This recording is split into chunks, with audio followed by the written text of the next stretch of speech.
Today 24 news सत्य परिस्थितीचा सविस्तर आढावा।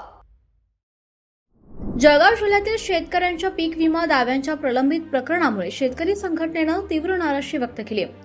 संघटनेचे संदीप पाटील यांनी 31 जुलै रोजी पीक विमा संरक्षण कालावधी संपल्याची बाब निदर्शनास आणून दिली आणि विमा कंपन्या, जिल्हा प्रशासन तसेच लोकप्रतिनिधींकडे तातडीने सर्वेक्षण पूर्ण करून दावे निकाली काढण्याची मागणी केली। पाटील यांनी सांगितलं की जिल्ह्यात यंदा मोठ्या प्रमाणात पीक नुकसान झालं असून अनेक शेतकऱ्यांनी विमा दावे दाखल केलेत। काही शेतकऱ्यांना 43,000, काहींना 40,000 तर काहींना 8,500 रुपये इतके नुकसान झाल्याचं त्यांनी उदाहरणं दिली। मात्र विमा कंपन्यांकडून योग्य पद्धतीने सर्वेक्षण न झाल्यानं आणि दावे वेळेवर निकाली न निघाल्यानं शेतकरी अडचणीत सापडले। 31 जुलैला संरक्षण कालावधी संपला, आजही अनेक गावांमध्ये सर्वेक्षण झालेलं नाही। विमा कंपन्यांच्या अधिकाऱ्यांनी, महिला शक्ती संघटनांनी आणि जिल्हाधिकारी कार्यालयाने तातडीने लक्ष घालावं असं पाटील यांनी म्हटलंय। त्यांनी उपमुख्यमंत्री, मुख्यमंत्री, जिल्ह्यातील लोकप्रतिनिधी तसंच पालकमंत्र्यांकडेही तातडीने हस्तक्षेप करण्याची विनंती केली आहे।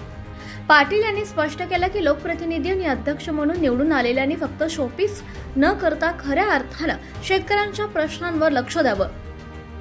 पालकमंत्र्यांनी सुद्धा या विषयाची दखल घ्यावी, अन्यथा शेतकरी संघटना आक्रमक भूमिका घेईल। शेतकरी संघटनेने या प्रकरणात विमा कंपन्यांना, जिल्हा प्रशासन आणि संबंधित अधिकाऱ्यांना तातडीने कारवाई करण्याचे आवाहन केले। नुकसान झालेल्या शेतकऱ्यांना योग्य नुकसान भरपाई मिळावी यासाठी संघटना पाठपुरावा करणार असल्याचं सुद्धा पाटील यांनी सांगितलं। नमस्कार, जळगाव जिल्ह्यातील केळी उत्पादकांसाठी हा संदेश आहे। जळगाव जिल्ह्यात एकूण 99,000 शेतकऱ्यांनी केळी पीक विमा हा काढलेला होता व 44,000 शेतकऱ्यांच्या शेतावर केळीचे पीक नाही असं कारण देत विमा कंपनीने प्रस्ताव नाकारले होते। त्या 44,000 शेतकऱ्यांपैकी 8 ते 10,000 शेतकरी असे होते की त्यांच्या शेतावर केळीचे पीक उभं होतं, तरीही त्यांचा पीक विमा नाकारला गेला। तसंच ज्या शेतकऱ्यांना अप्रुव्हल दिलं गेलं होतं, ज्यांचे विमा प्रस्ताव मंजूर करण्यात आले होते, नंतर काही महिन्यांनी त्यांच्याही शेतातलं क्षेत्र हे कमी करण्यात आलं। कोणाचं 1 हेक्टर असेल तर 50 गुंठे केलं, कोणाचं 50 गुंठे असेल तर 25 गुंठे केलं। म्हणजे जवळपास 17,000 शेतकऱ्यांच्या क्षेत्र कमी करण्याचा पाप या विमा कंपनीने केलं होतं। गेल्या महिन्यात आम्ही शेतकरी संघटनेच्या वतीने जिल्हाधिकारी साहेबांना, कृषी विभागाला निवेदन दिलं होतं, एक ठिय्या आंदोलन केलं होतं। त्यावेळेस आम्हाला सांगितलं गेलं होतं की 15 जुलैपर्यंत ह्या शेतकऱ्यांचे पीक विमा प्रस्ताव तुम्हाला मंजूर दिसतील।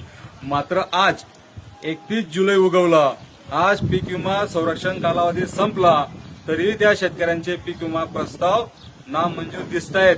आजही स्टेटस चेक केला तर ते रिजेक्ट दाखवत आहेत किंवा ज्या शेतकऱ्यांचे क्षेत्र कमी होतं त्यांचेही क्षेत्र कमी दिसत आहे। तर माझा प्रश्न असा आहे की ज्या लोकप्रतिनिधींनी तात्पर्य दाखवून बैठका लावल्या, उपमुख्यमंत्री साहेब असतील, मुख्यमंत्री साहेब असतील, कृषी आयुक्त असतील, यांच्यासोबत बैठकी घेतल्या, मात्र त्या बैठकातून निघालं काय, शेतकऱ्यांच्या पदरात पडलं काय? आजही शेतकऱ्यांच्या पीक विमा प्रस्ताव हे नाकारण्यात आलेले आहेत। त्या शेतकऱ्यांचं आर्थिक नुकसान झालेलं आहे। ज्यांच्या शेतावर केळी पीक उभं होतं त्यांनाही नाकारलं आणि ज्यांच्या शेतावर केळी लागवड असतानाही क्षेत्र कमी केलं, त्यांच्याही क्षेत्र वाढवण्यात आलेलं नाही। याला हे लोकप्रतिनिधींची बेजबाबदार म्हणायचं का यांच्या बैठका फक्त शोपीस ठरल्या असं म्हणायचं, अशी वेळ आता आलेली आहे। पालकमंत्र्यांनी या विषयाची दखल घेऊन तालुक्यातील, जिल्ह्यातील शेतकऱ्यांचं पालकत्व स्वीकारावं व त्या शेतकऱ्यांना त्यांच्या हक्काचा पीक विमा मिळवून द्यावा। असतील बोगस, आम्ही बोगस पीक विमाल्यांची बाजू मानत नाही, मात्र ज्यांच्या शेतात केळी होती त्यांनाही अन्याय सहन करावा लागतोय, याची दखल पालकमंत्र्यांनी घ्यावी। पालकमंत्र्यांनी येणाऱ्या 8 दिवसाच्या आत या विषयावर निकाल काढावा, अन्यथा आम्ही पालकमंत्र्यांच्या घरासमोर आता आंदोलन करू, अशी आम्ही त्यांना गवाही देतो, त्यांना शब्द देतो। जय हिंद, जय महाराष्ट्र, जय जवान, जय किसान। मी आनंदा पांडुरंग सोनवणे, राहणार देवगाव, जिल्हा जळगाव। माझ्या शेतात केळी असून सुद्धा माझ्या पीक विमा रिजेक्ट करण्यात आलेला होता। बाकीचे क्षेत्र कमी करण्यात आलेले होते। 31 जुलैपर्यंत हा शेवटची तारीख होती, तरी अजून निर्णय लागलाच नाही। महाराष्ट्र टुडे मराठीसाठी ब्युरो रिपोर्ट यज्ञेश्वर पाटील, जळगाव। आजच महाराष्ट्र टुडे 24 न्यूजला सबस्क्राईब करा आणि सत्य परिस्थितीचा सविस्तर आढावा पहा।